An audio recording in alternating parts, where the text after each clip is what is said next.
Hi hello and welcome back to my channel மேனாஸ் lifestyle. எல்லோரும் எப்படி இருக்கீங்க? நாங்கள் எல்லாருமே ரொம்ப நல்லா இருக்கோம். நம்ம சேனலில் சப்ஸ்கிரைப் பண்ணியிருக்க சப்ஸ்கிரைபர்ஸ் எல்லாத்துக்குமே என்னோட மனமார்ந்த நன்றிகள். டைட்டில் அண்ட் தம்ப்நெயிலில் என்ன கொடுத்துருக்கனோ அதுதான் வீடியோவாக இருக்க போகுது. அதனால பிடிச்சிருக்கு அப்படிங்கிறவங்க மட்டும் தொடர்ந்து பாருங்கள், இல்லைனா நீங்கள் தாராளமாக ஸ்கிப் பண்ணிக்கலாம். தீபாவளிக்கு முந்தின சனிக்கிழமை நான் ஒரு ஷார்ட்ஸ் கூட அப்லோட் பண்ணியிருந்தேன் பார்த்தீங்களா? அந்த அன்னைக்கு வெளியில் போயிருந்தோம். ஒரு நாள் முழுக்க வெளியில் போயிட்டு வரலாம் அப்படிங்கிற மாதிரி தாங்க பிளான் இருந்தது. ஏன்னா இந்த வருஷம் வந்து தீபாவளி கரெக்டாக அந்த சனி ஞாயிறுக்கு அப்புறமா ஒரு திங்கக்கிழமை அப்படி வந்துச்சு இல்லைங்களா? திங்கக்கிழமை தீபாவளி அன்னைக்கு கண்டிப்பாக அவருக்கு ஆஃபீஸ் இருக்கும். பெருசாக எங்களோட அதிகமாக டைம் ஸ்பெண்ட் பண்ண முடியாது. அதனால அவர் என்ன சொன்னார், சனிக்கிழமை ஒரு நாள் உனக்குமே ரெஸ்ட்டு, எந்த வேலையும் செய்ய வேண்டாம், வீட்டில் சமைக்க வேண்டாம், ஒரு நாள் முழுக்க வெளியில் போயிட்டு வந்துடலாம் அப்படின்னு. காலையில் எந்திரிச்சு சிம்பிளாக ஒரு பிரெட் டோஸ்ட்டு சாப்பிட்டுட்டு கிளம்பி பக்கத்தில் இருக்கிற ஒரு ரெஸ்டாரண்ட்டுக்கு தான் போனோம். அங்கேருந்து மறுபடியும் ஏதோ ஒரு பீச் சொன்னார். அந்த பீச்சுக்கு போகலாங்கிற பிளான் இருந்தது. ஹாலோவின் வருது இல்லைங்களா, அதுக்கு ரிலேட்டடான ஏதோ ஒரு ஈவெண்ட் அந்த பீச்சில் நடக்குது, அதனால அங்கே போயிட்டு வரலாம் அப்படின்னாரு. அது வந்து ஒரு 1 hour ட்ராவலில் இருக்குது அப்படிங்கிற மாதிரி பிளான் பண்ணியிருந்தார். வழியிலேயே பார்த்தீங்கன்னா ரொனால்ட் ரீகனில் சௌராஷ்டிரா ரெஸ்டாரண்ட் இருக்குது அப்படின்னு சொல்லிட்டு அங்கே தான் போயிருந்தோம். நான் போகிறதெல்லாம் வீடியோ எடுத்தேன். முன்னாடி என்ட்ரன்ஸையுமே நல்லா வீடியோ எடுத்திருந்தேங்க. இங்கே மொபைல்லேருந்து நான் லேப்புக்கு ட்ரான்ஸ்ஃபர் பண்ணுறப்ப மிஸ் ஆயிருச்சு. நான் ட்ரான்ஸ்ஃபர் பண்ணிட்டேன்னு நினச்சிட்டு மொபைலில் போய் டெலீட்டும் பண்ணிட்டேன். ஏன்னா எனக்கு இந்த ஸ்டோரேஜ் ஸ்பேஸ் வந்துட்டு தேவைப்படும், அதிகமாக வீடியோஸ் வந்துட்டு அதில் தான் எடுக்கிறேன் அப்படிங்கிறனால டெலீட் பண்ணிட்டேன்.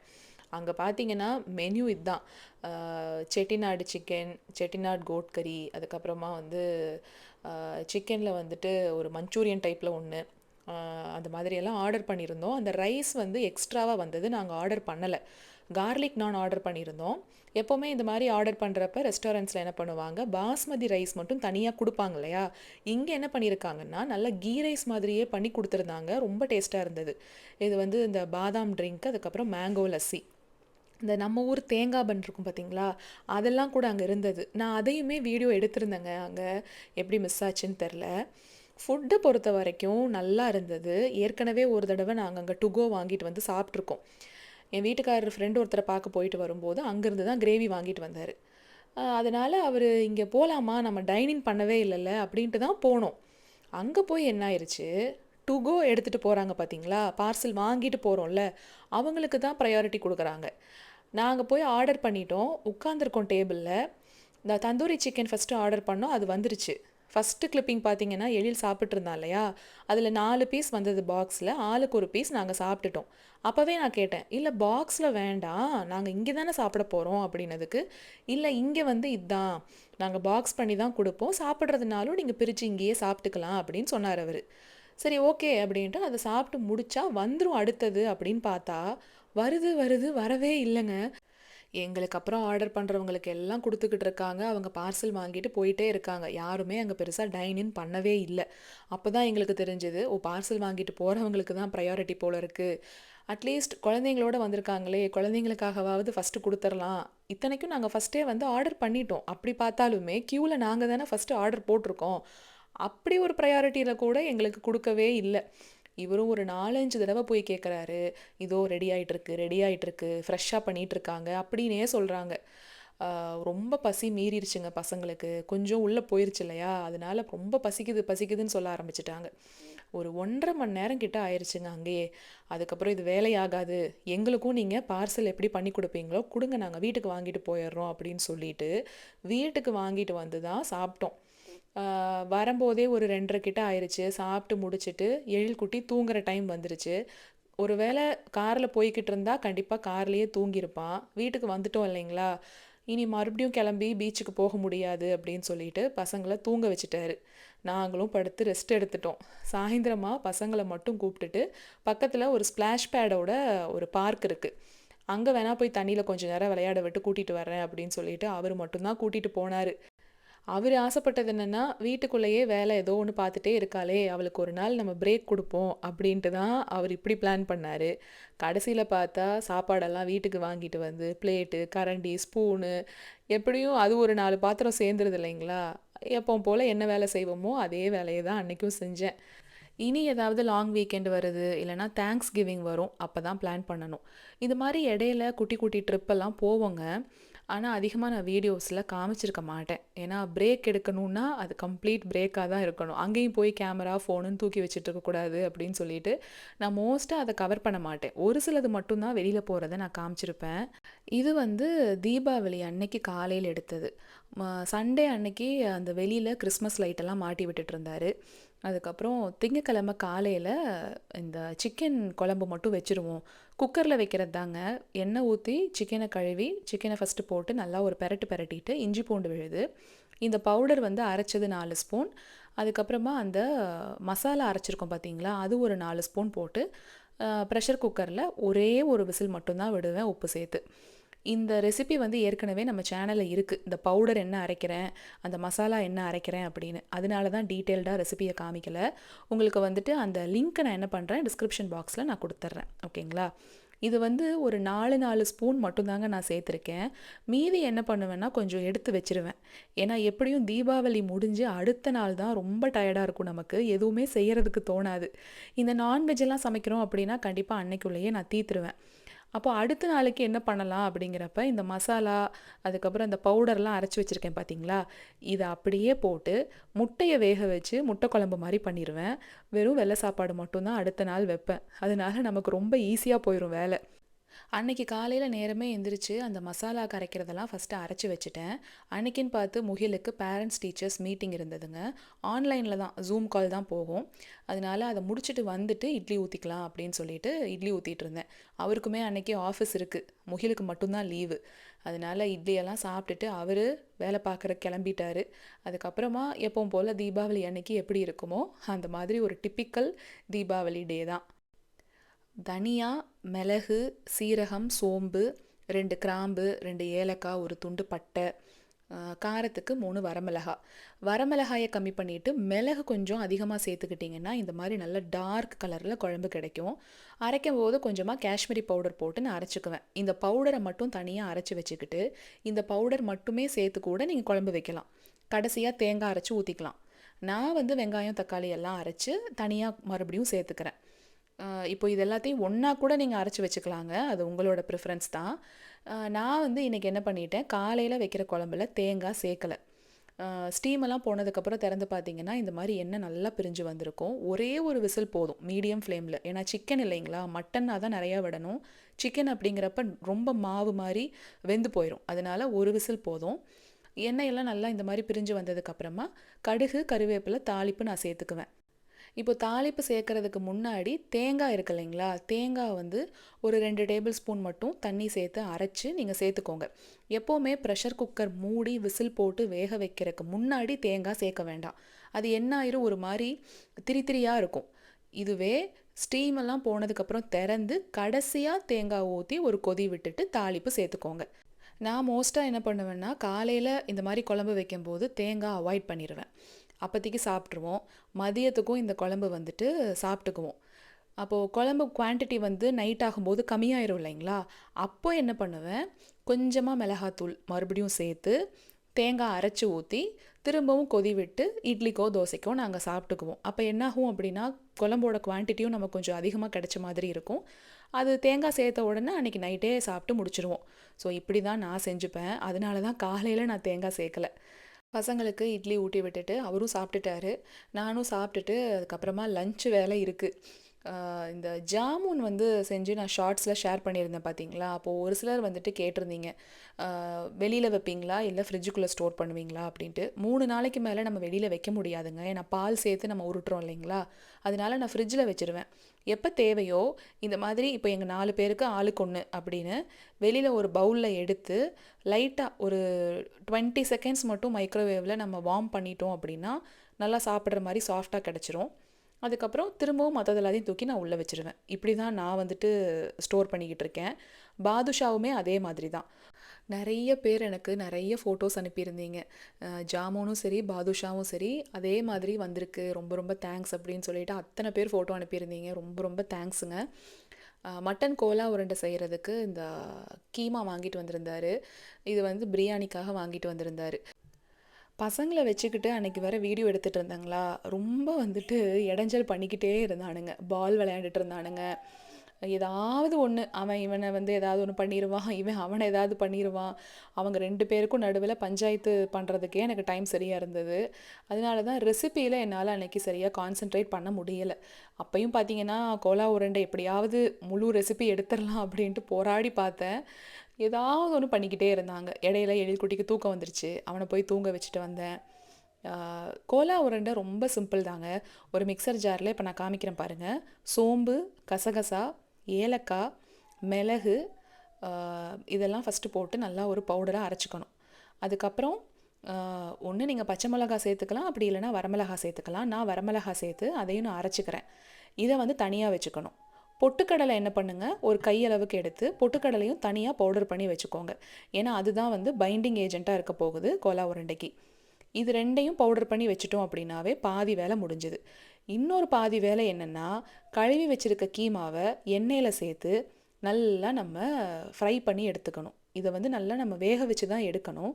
குக்கரில் கூட நீங்கள் சேர்த்துக்கலாம், பட் அது உங்களோட இஷ்டம்.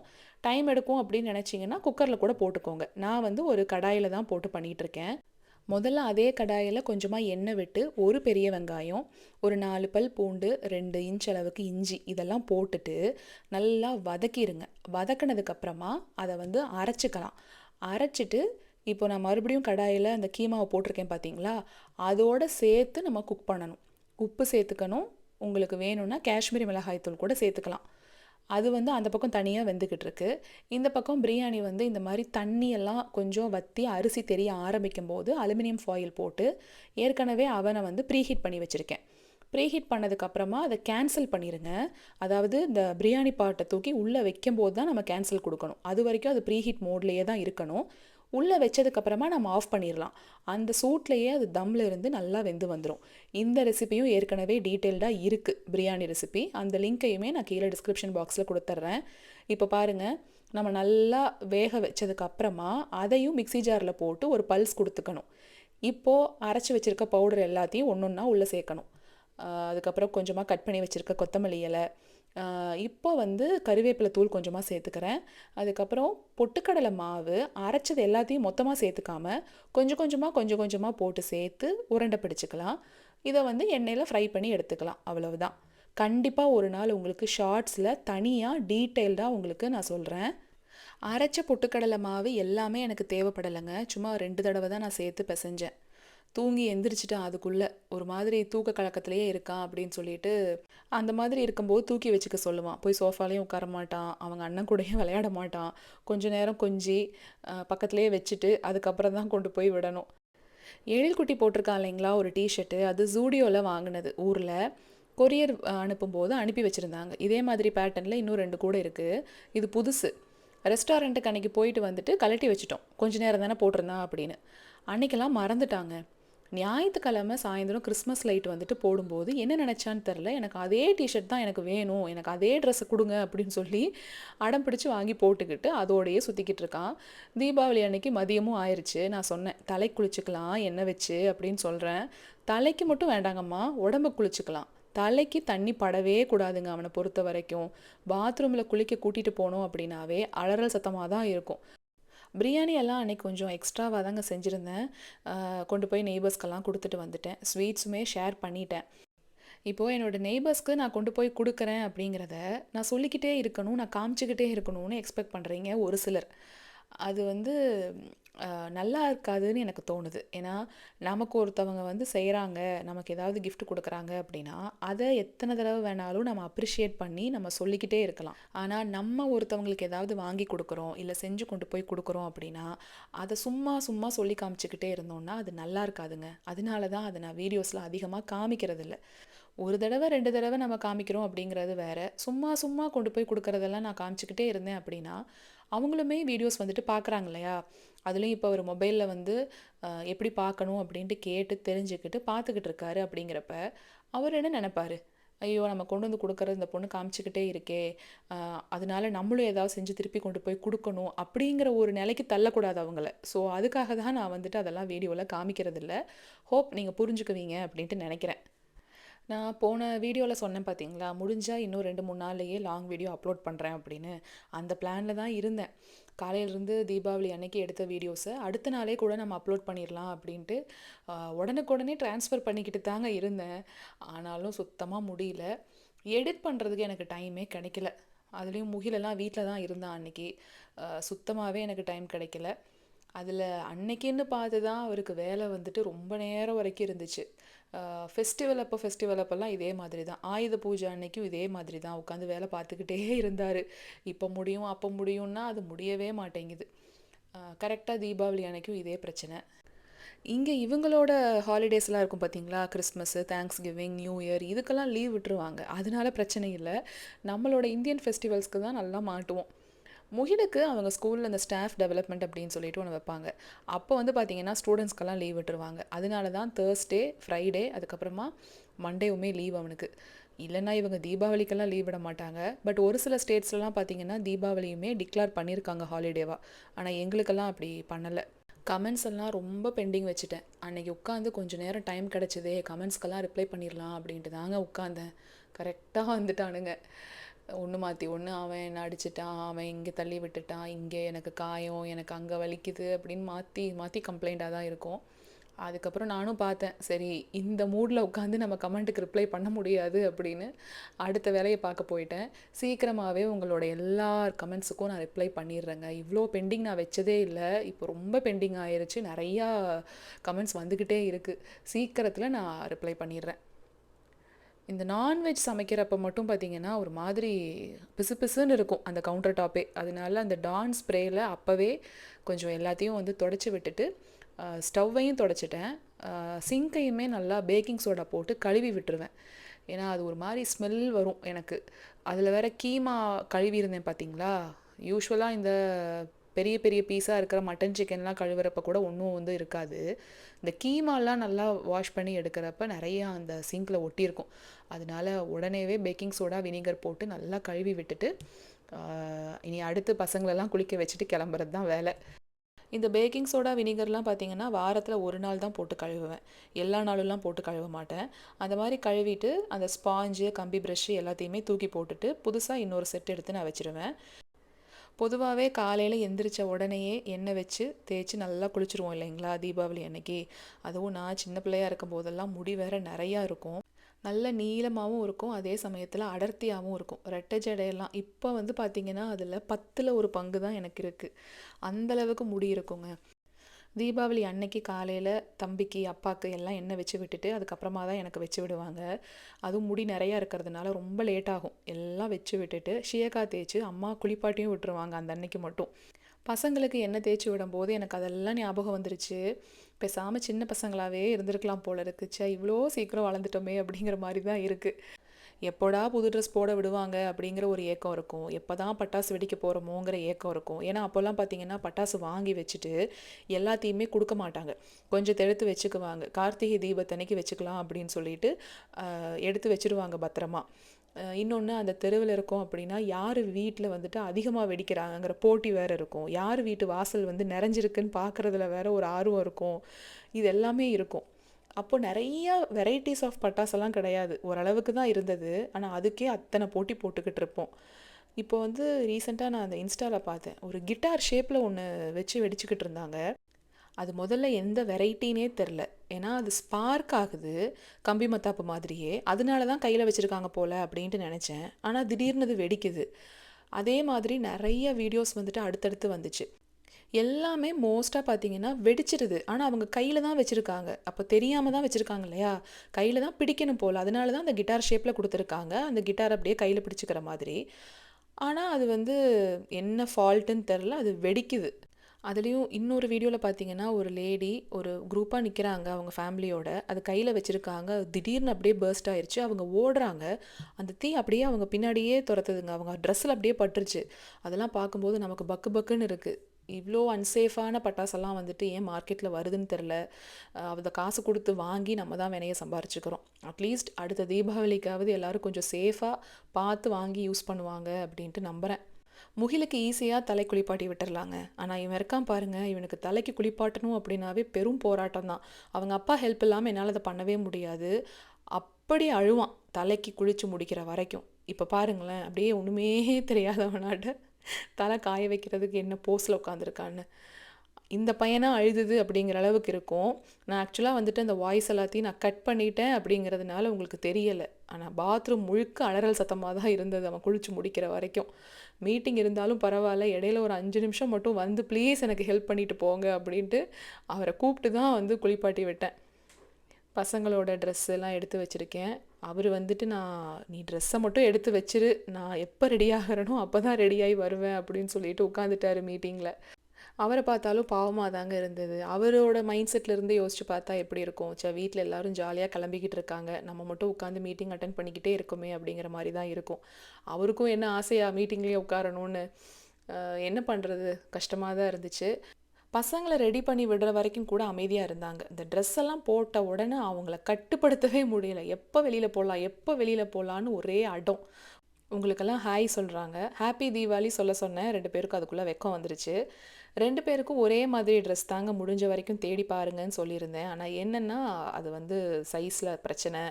இப்போல்லாம் பசங்களுக்கு ட்ரெஸ் செலக்ட் பண்ணுறது தாங்க ரொம்ப கஷ்டமாக இருக்குது. அதாவது எப்படின்னா, இப்போ கோட் மாடலில் ஒன்று வருதுன்னா ஒரு பேட்டர்னில் ஒன்று இருக்குது, ஆனால் அது கலர் நமக்கு பிடிக்கலை, சரி வேறு கலர் அதில் கொடுங்க அப்படின்னா இல்லைங்க அதில் ஒரே பீஸ் தான் வந்திருக்கு, இந்த மாடலில் இந்த ஒரு பீஸ் தான் வருது அப்படின்னு சொல்கிறாங்க. அதில் தான் வந்து 2 பேருக்கும் ஒரே மாதிரி கிடைக்காம போயிருச்சு. சரி ஏதோ ஒன்று அவங்க சைஸுக்காவது கரெக்டாக இருக்கிற மாதிரி ஒன்று இருந்துச்சுன்னா அனுப்பி விடுங்கன்னு சொல்லியிருந்தேன். அதனால இதுதான் இருந்துச்சுன்னு சொல்லி வாங்கி அனுப்பி விட்டுருந்தாங்க. போன வருஷம் தீபாவளியும் ஹாலோவீனும் ஒரே நாளில் வந்தது. உங்களுக்கு ஞாபகம் இருக்கும்னு நினைக்கிறேன். நான் ஷார்ட்ஸ் கூட நான் போட்டிருந்தேன்.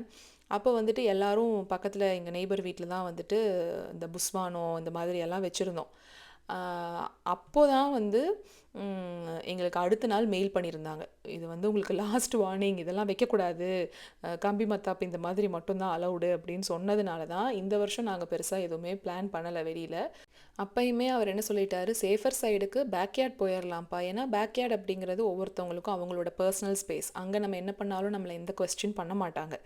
முன்னாடி ஃப்ரண்ட்டில் போய் தான் நம்ம வந்து அதை இதையும் பண்ணிகிட்டு இருக்கக்கூடாது. அதனால சரி ஓகே, கம்பி மத்தாப்பு அலவுடுனாலுமே நம்ம பின்னாடியே அதை பண்ணிக்கலாம் அப்படின்ட்டு பேக்யார்டுக்கே போயிட்டோம்.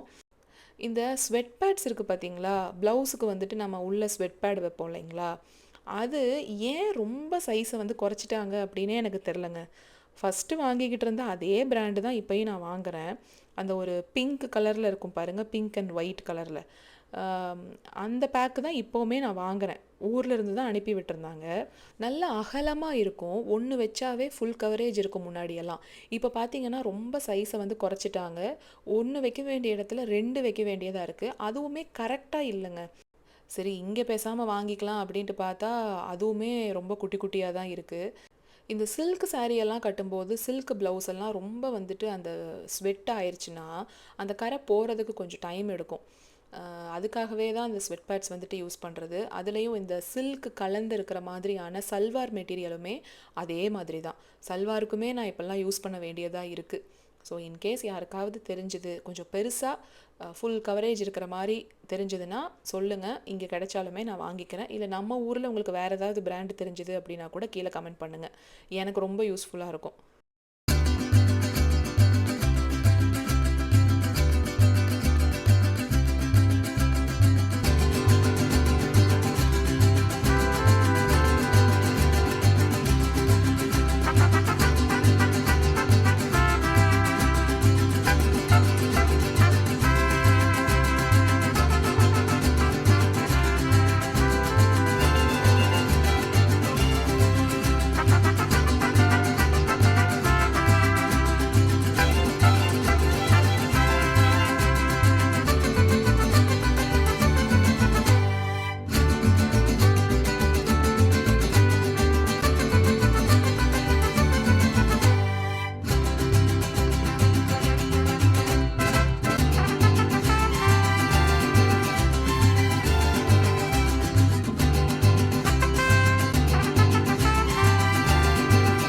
பாவம் அதே மாதிரி பிடிச்சு ஒரு 5 ஆறுக்கு மேலே அவனால் பிடிக்கவே முடியலைங்க. கை வலிக்குது போதும் அப்படின்னு சொல்லிட்டு போய் உட்காந்துக்கிட்டான். ரெஸ்ட் எடுத்துகிட்டு அதுக்கப்புறமா தான் வந்து மறுபடியும் பிடிச்சான். மறுபடியும் வந்துமே பார்த்திங்கன்னா இதே பொசிஷன் தான். சிரிப்பு தாங்கலை எங்களுக்கு. நினச்சி சிரிச்சுக்கிட்டே இருந்தோம். ஒரு சில விஷயங்கள்லாம் பார்த்தீங்க அப்படின்னா, சின்னவன் வந்து சொன்ன பேச்சு கேட்டுக்குவான். ஒரு சில விஷயங்கள்ல பெரியவன் தான் சொன்ன பேச்சு கேட்டுக்குவான். அதனால 2 பேருமே வந்துட்டு ஒருத்தவங்களுக்கு ஒருத்தவங்க சலைச்சவங்கலாம் கிடையாது. ஆ சின்ன வயசுலலாம் முகில் வந்து இத விட குறும்புங்க. ஏன்னா, அப்ப நான் யூடியூபெல்லாம் ஸ்டார்ட் பண்ணல இல்லையா? ஸோ, அதனால நெறைய பேருக்கு முகிலோட குறும்பு, முகிலோட சேட்டையெல்லாம் தெரியாது. ஏன்னா, ஒரு சிலர் சொல்லியிருந்தீங்க, 2வது பசங்க அதாவது கடைக்குட்டியா இருக்கிறவங்க வந்துட்டு கொஞ்சம் சேட்டையா தான் இருப்பாங்க. அந்த முதல்ல எல்டஸ்ட் அவங்கலாம் வந்து பார்த்திங்கன்னா, கொஞ்சம் சேட்டை கம்மியாயிரும். அவங்கலாம் வந்து சொன்ன பேச்சு கேட்டுக்குவாங்க மோஸ்ட்டா அப்படின்னு. அப்படியெல்லாம் இல்லைங்க. 2 பேருமே வந்து ரொம்ப சேட்டை தான். முகிலெல்லாம் வந்து பண்ணதெல்லாம் பார்த்திங்கன்னா, நான் அத வந்து ஹேண்டில் பண்ண முடியாம, ரொம்ப அனீமிக்காலாம் போயிட்டேன். ஆள் அடையாளமே தெரியாத அளவுக்கு ஒரு சிச்சுவேஷன்ல இருந்தேன். பார்த்தா என் ஃப்ரெண்ட்ஸே நான் ஊருக்கு போகும்போது என்னை ஒரு இடத்துல பார்த்துட்டு, நான் அவங்கள கூப்பிட்டு பேசுறேன். அவங்க ரொம்ப யோசிக்கிறாங்க. யாருன்னு தெரியலையே அப்படின்னு. எனக்கு அந்த அளவுக்கு ஷாக்கா இருந்துச்சு. நம்ம தான் தப்பா பேசுறோமா? கரெக்ட்டா தானே நம்ம ஃப்ரெண்டு தானே அப்படின்னா, அவங்க என்ன அடையாளம் கண்டுபிடிக்கிறதுக்கே ஒரு 10 நிமிஷம் ஆச்சுங்க. சீரியஸா நீதானா? என்ன இப்படி இளைச்சு போயிருக்க? ஃபேஸ் நல்லா சேஞ்ச் ஆயிருக்கு. கண்ணெல்லாம் அப்படியே பயங்கரமா ஒட்டி, சீக் போன்ஸ்லாம் தெரியிற அளவுக்கு அடையாளமே தெரியாத அளவுக்கு இருந்தேங்க. அந்த அளவுக்கு என்ன கொண்டு போய் விட்டவன் தான் முகிலு. சாப்பிட விட மாட்டான், உட்கார விட மாட்டான், ஒரு டாய்லெட் கூட போயிட்டு வர முடியாது. ரொம்ப குறும்பு, ரொம்ப சேட்டை. அவ்வளோ அடாவடி பண்ணுவான். நான் அதிலேயே வந்துட்டு மனசு விட்டுட்டேன். அவ்வளோதான் அந்த ஒரு குழந்தை தான். இனியெல்லாம் நம்ம பிளான் பண்ணவே கூடாது. போதும்டா சாமி அப்படிங்கிற அளவுக்கு இருந்ததுங்க. அதனால அவன் சேட்டையே பண்ண மாட்டான். ரொம்ப சமத்துன்னுலாம் கிடையாதுங்க. அவன் ஒரு விதமான சேட்டைன்னா, இவன் ஒரு விதமான சேட்டை. ஆக மொத்தம் 2 பேருமே வந்துட்டு குறும்புக்கார பசங்க தான். ஸ்கூலுக்கெல்லாம் போக ஆரம்பிச்சுட்டான். கொஞ்சம் பெரிய பையன் ஆயிட்டாங்கிறதுனால, அவன் பண்ற சேட்டை, குறும்புத்தனமெல்லாம் அப்படியே சட்டிலா தெரியுதே தவிர, மத்தபடி சேட்டை இருக்க தான் செய்யுது. மத்தாப்பெல்லாம் வச்சு முடிக்கவே அவருக்கு ஒரு மீட்டிங்க்கு கால் வந்துருச்சு. சரி நான் போய் அட்டெண்ட் பண்றேன் அப்படின்னு சொல்லிட்டு, அவரு உள்ள வேகமா வந்து ட்ரெஸ்ஸ மாத்திட்டு மீட்டிங் அட்டெண்ட் பண்ண ஆரம்பிச்சுட்டாரு. அதுக்கப்புறம் பசங்கள கூப்பிட்டுட்டு வந்து அவங்களுக்கு ட்ரெஸ் எல்லாம் மாத்தி விட்டுட்டு, சரி முதல்ல தோசை குடுத்துறலாம். ஏன்னா ரொம்ப டைம் ஆயிருச்சு. 9:15 ஆயிருச்சு பாருங்க. ஏன்னா 8:30னா சாப்பிட்டுருப்பாங்க இந்நேரம். அன்னைக்கு லேட்டு. 7க்கு ஊட்டி விட்டுட்டு அவரும் சாப்பிட்டுட்டு, அவரு வேலைய பார்க்கறக்கு அவரு போயிட்டாரு. நமக்கு வந்து நம்ம போய் இந்த சாரி எல்லாம் ரிமூவ் பண்ணி, ஃபேஸ் வாஷ் பண்ணிட்டு வர்றதுக்கே ஒரு டைம் எடுக்கும். அதனால நம்ம பேசாம சாப்பிட்டு முடிச்சுட்டு போய் அந்த வேலைய பார்த்துக்கலாம் அப்படின்னு சொல்லிட்டு தான் நான் லேட்டா தான் போனேன். அன்னைக்கெல்லாம் தூங்குறதுக்கு ரொம்பவே லேட் ஆயிருச்சுங்க. ஏன்னா அதுக்கப்புறமா ஷார்ட்ஸ் எடிட் பண்ண வேண்டியது இருந்தது. அந்த ஷார்ட்ஸ் எல்லாம் அப்லோட் பண்ணிட்டு தான் நான் போய் தூங்குனேன். இப்போ யூடியூப்லேயும் சரி, இன்ஸ்டாலேயும் சரி கமெண்ட்ஸில் டிஎம் எல்லாம் பார்த்தீங்கன்னா, "அக்கா நீங்கள் லிப்ஸ்டிக் போடுங்க. நல்லாயிருக்கும் இன்னுமே" அப்படின்னு சொல்லியிருந்தீங்க. சொன்னவங்களுக்காக ரொம்ப ரொம்ப தேங்க்யூ. நல்லாயிருக்கும் அப்படிங்கிற எண்ணத்தில் தான் சொல்லியிருக்கீங்க. பட் என்னென்னா, எனக்கு வந்து இப்போ நம்ம கண்ணாடியில் நம்ம டெய்லி நம்ம ஃபேஸை நம்ம பார்த்துக்கிட்டே இருக்கோம் இல்லைங்களா? அது என்னமோ அது போட்டால் கொஞ்சம் வித்தியாசமாக தனியாக தெரிகிற மாதிரியே எனக்கு தோணுங்க. அதனால தான் நான் அது போடுறதில்ல. இப்போ என் தம்பி கல்யாணத்துக்கு, காது குத்துக்கெல்லாம் பார்த்தீங்கன்னா, மேக்கப் ஆர்டிஸ்ட் வந்து மேக்கப் போட்டு நமக்கு ரெடி பண்ணி விடுறாங்க. அந்த ஹேர் டூ, சாரி எல்லாம் அவங்க ட்ரேப் பண்ணி, அந்த பட்டு சாரி போட்டு, அந்த ஜுவல்ஸ் எல்லாம் போட்டு, அப்படி ரெடி ஆகுறப்ப அது போட்டா அது தெரியறதில்ல. அந்த கூட்டத்தோட கோவிந்தாங்கிற மாதிரி அது போயிருது. ஆனா தனியா இப்போ சும்மா இருக்கிறப்ப, இந்த மாரி எல்லாம் ஒரு சின்ன சின்ன ஃபெஸ்டிவ்க்கு ரெடி ஆகுறப்பலாம் லிப்ஸ்டிக் போடுறப்ப எனக்கு என்னமோ அது கொஞ்சம் எனக்கு ஆடா எனக்கு பார்க்கறக்கே அப்படி தெரியுது. அதனால தான் அது நான் போடுறதில்ல. இதே பிராண்ட்ல லிப் பாமுமே கிடைக்குது. நான் வந்து அதில லிப் மாஸ்க் அப்படின்னு சொல்லிட்டு ஒரு தடவ வாங்குனேன். லிப் மாஸ்க் அப்படிங்கிறப்ப நம்ம இப்போ நைட்டு கூட நம்ம போட்டுட்டு நம்ம தூங்கிக்கலாம். அது நல்லா ஹைட்ரேட்டடா இருக்கும் அப்படின்ட்டு சொல்லுவாங்க. இங்கே வின்டர் வந்துச்சுன்னா ஸ்கின்னும் ட்ரை ஆயிரும், லிப்ஸும் நல்லா ட்ரை ஆயிரும். எனக்கெல்லாம் வந்து கேட்கவே வேண்டாம். அதனால தான் வந்துட்டு வாங்குனேன். அந்த ஒரு பாட்டில் முடிஞ்சிருச்சு. எனக்கு ரொம்ப புடிச்சு போய் தான் மறுபடியும் அதே பிராண்ட் வாங்கிக்கலான்னு சொல்லிட்டு வாங்குனேன். அதையே என்ன பண்ணிக்கிறது, இந்த மாரி ரெடி ஆகும்போது கொஞ்சமா எடுத்து நான் அப்ளை பண்ணிக்குவேன். இந்த வாரம் திருமண நாள் கொண்டாடுறது யாருன்னு பார்த்தீங்கன்னா, பூர்ணிமா சக்கரபாணி. அவங்களுக்கு மனமார்ந்த வாழ்த்துக்கள். அவங்களுக்கு மட்டும் இல்ல, பிறந்த நாள், திருமண நாள் கொண்டாடுற அனைவருக்குமே என்னோட மனமார்ந்த வாழ்த்துக்கள். நெறைய ஃபோட்டோஸ் வந்துட்டு எடுத்திருந்தோம். கொஞ்சம் அப்படியே ஷேர் பண்றேன். இதில எழில மட்டும் நீங்க பாருங்க. ஒவ்வொரு ஃபோட்டோலயும் எப்படி வந்துட்டு போஸ் குடுத்துருக்கான் அப்படின்னு. இந்த வீடியோ உங்களுக்கு பிடிச்சிருக்கும்னு நெனைக்கிறேன். பிடிச்சிருந்துச்சு அப்படின்னா, ஒரே ஒரு லைக் மட்டும் குடுங்க. நம்ம அடுத்த வாரம் வேற ஒரு விளாக்ல பார்க்கலாங்களா? Until then tata, bye bye.